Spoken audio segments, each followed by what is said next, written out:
Hello, seventh graders. We're back this afternoon with Refugee. We are now on page 25. We are getting ready to start another chapter with Isabel, who is in Cuba. So I hope you're reading along, following along. We're on page 25. Isabel, Havana, Cuba, 1994. Isabel opened her eyes and lowered the trumpet from her lips. She was sure she had just heard the sound of breaking glass, but cars and bicycles kept streaming by under the bright sun on the Malscan like nothing had happened. Isabel shook her head, convinced she was hearing things, and put her lips back to her trumpet. Then suddenly a woman's scream, a pistol fire, and the world went crazy. People rushed out of the side streets, hundreds of them. There were men, mostly, many of them shirtless in the 100-degree August heat, their white and brown and black backs glistening in the sun. They yelled and chanted. They threw rocks and bottles. They spilled into the streets. And the few policemen on the Malscan were quickly overwhelmed. Isabel saw the glass window of a general store shatter, and men and women climbed inside to steal shoes and toilet paper and bath soap. An alarm rang. Smoke rose from behind an apartment building. Havana was rioting, and her father and grandfather were somewhere right in the middle of it. Some people fled from the chaos, but more people raced toward it, and Isabel ran with them. Car horns beeped, bicycles swung around and pedaled back. People were as thick on the ground as sugarcane. Isabel weaved in and out among them, her trumpet tucked under one arm, looking for Papi and Lito. Freedom, freedom, chanted some of the rioters. Castro out. Enough is enough. Isabel couldn't believe what she was hearing. People caught criticizing Fidel Castro were thrown into jail and never heard from again. But now the streets were full of people yelling, down with Fidel, down with Fidel. Papi, Isabel cried, Lito.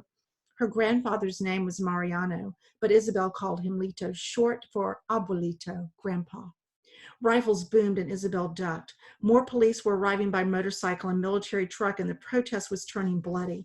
The rioters and police traded rocks and bullets, and a man with a bloody head staggered past Isabel. She reeled in horror. A hand grabbed her, making her jump, and she spun around. Lito! She threw herself into her grandfather's arms. Thank God you're safe, he told her. Where's Papi? She asked him. I don't know. We weren't together when it started, her grandfather said. Isabel thrust her trumpet into his arms. I have to find him. Chabela, her grandfather cried. He used her childhood nickname like he always did. No, wait. Isabel ignored him. She had to find her father. If he was caught again by the police, he'd be sent back to prison, and this time they might not let him out. Isabel dodged through the crowds, trying to stay away from where the police had formed a line. Papi, she called, Papi. But she was too short, and there were too many people. High above her, Isabel saw people climbing out into the big electric sign hanging from the side of a tourist hotel, and it gave her an idea. She worked her way to one of the cars stuck in the riot, an old American Chevy with chrome tail fins still around from before the revolution in the 1950s. She climbed up the bumper and onto the hood.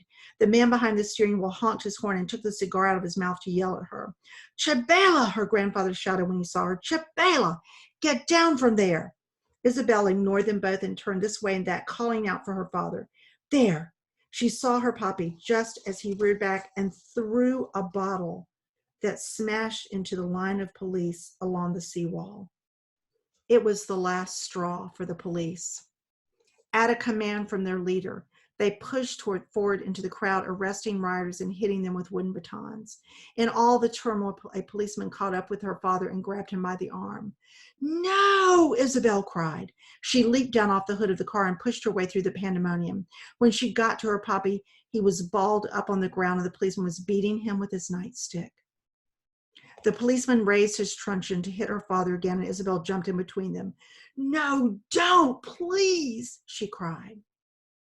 The policeman's eyes flashed from anger to surprise and then back to anger.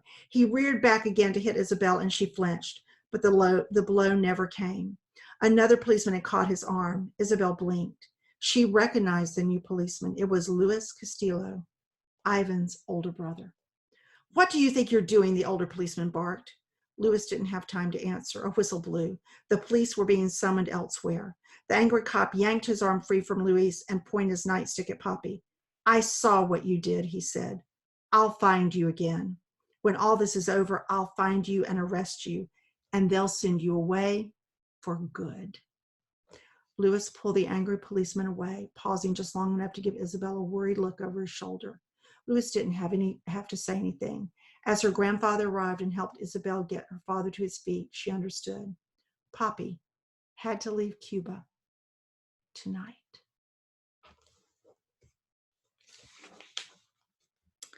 Page 30. Mahmoud. Aleppo, Syria, 2015.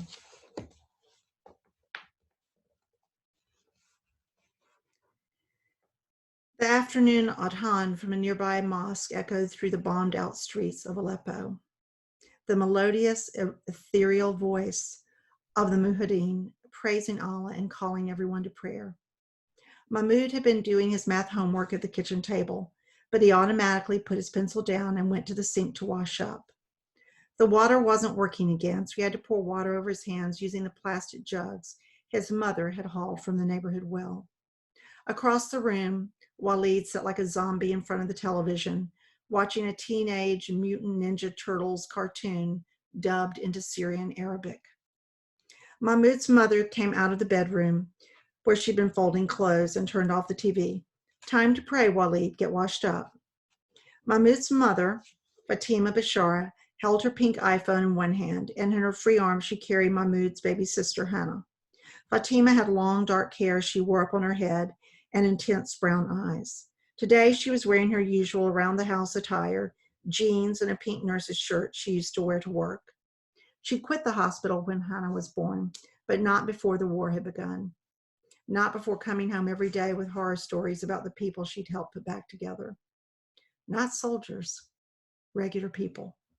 Men with gunshot wounds, women with burns, children with missing limbs. She hadn't gone nearly catatonic like Walid, but at some point had gotten bad enough that she just stopped talking about it. When he was finished washing up, Mahmoud went to the corner of the living room that faced Mecca. He rolled out 2 mats, one for him and the other for Walid. There, Mother would pray by herself in her bedroom. Mahmoud began without Walid. He raised his hands to his ears and said, Allahu Akbar, God is the greatest. Then he folded his hands over his stomach and said a brief prayer before reciting the first chapter of the Quran, the most holy book in Islam.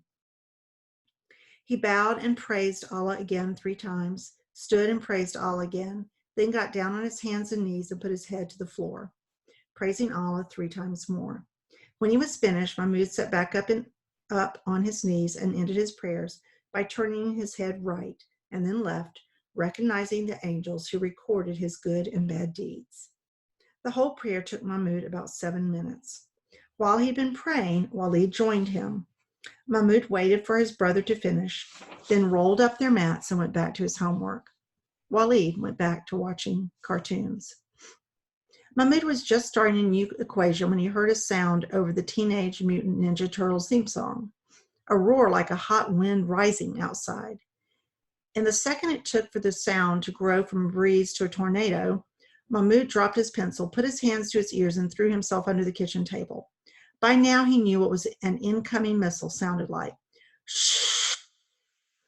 The wall of his apartment exploded, blasting broken bits of concrete and glass through the room. The floor lurched up under Mahmoud and threw him and the table and chairs back against the wall of the kitchen.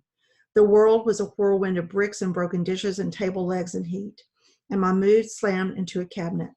His breath left him all at once, and he fell to the floor with a heavy thud in a heap of metal and mortar. Mahmoud's ears rang with a high-pitched whine like the TV when the satellite was searching for a signal. Above him, what was left of a ceiling light threw sparks. Nothing else mattered in that moment but air. Mahmoud couldn't draw a breath. It was like somebody was sitting on his chest. He thrashed in the rubble, panicking. He couldn't breathe.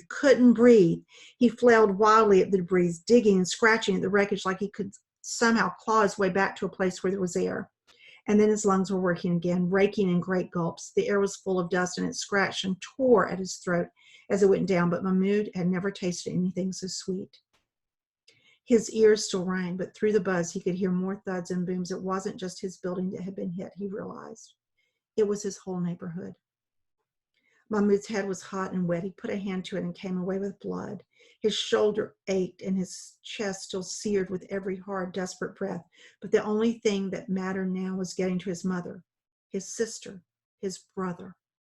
Mahmoud pulled himself up out of the rubble and saw the building across the street in raw daylight, like he was standing in midair beside it. He blinked, still dazed, and then he understood. The entire outside wall of Mahmoud's apartment was gone. We'll start tomorrow, page 34, Joseph.